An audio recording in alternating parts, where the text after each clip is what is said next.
Hi, I'm Superman Cap 2001, and today we're going to talk about a few of the different ways that you can communicate on your bike.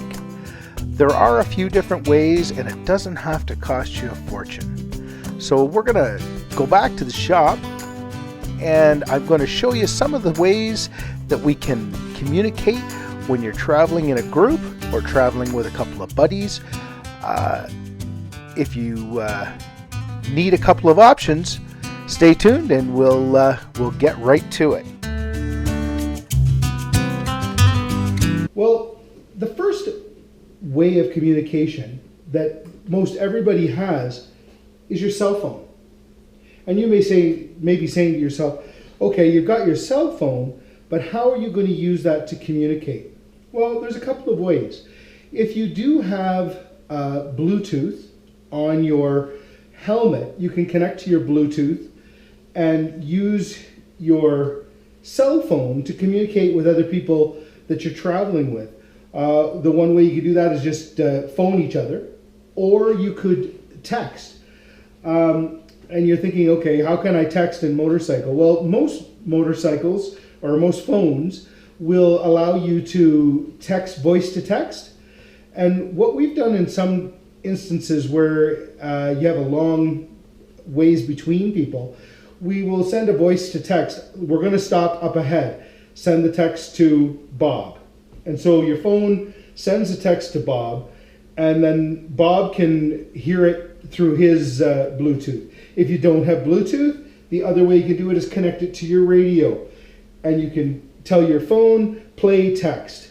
And it will play the text through the stereo. Okay, not ideal. So probably the best way to communicate on a motorcycle is with the Bluetooth. And what I use is a BTS-10. It is a Bluetooth communication for the bike. You can go from bike to bike. Primarily, I use it with my wife on the back. That works really well.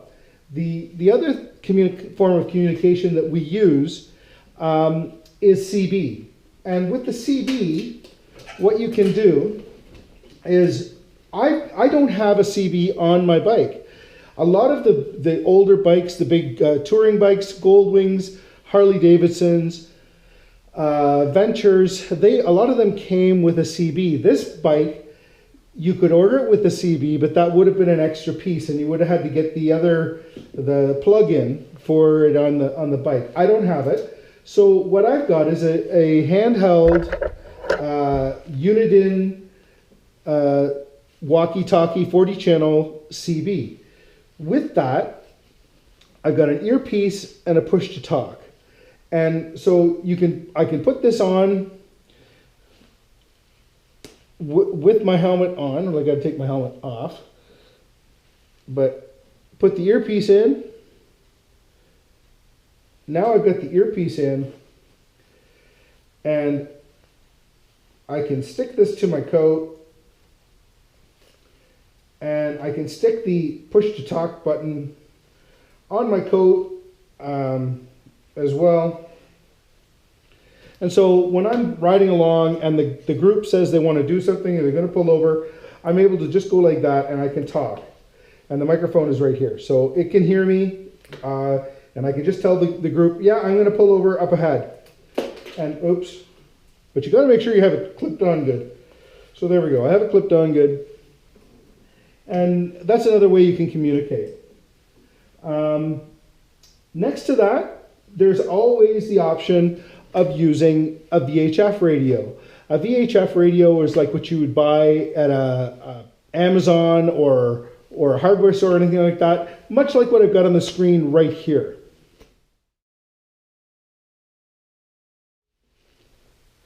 That type of radio is going to look very similar to this. This is actually a ham radio. I have my ham radio license.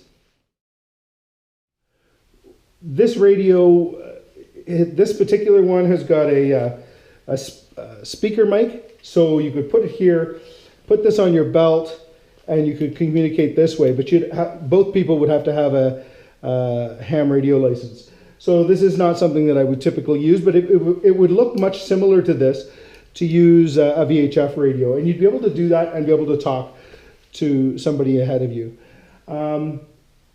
All of these things have advantages and disadvantages. Primarily, it's range. The better equipment you have, the farther your range. Using a Bluetooth, my Amazon one is great if you're fairly close.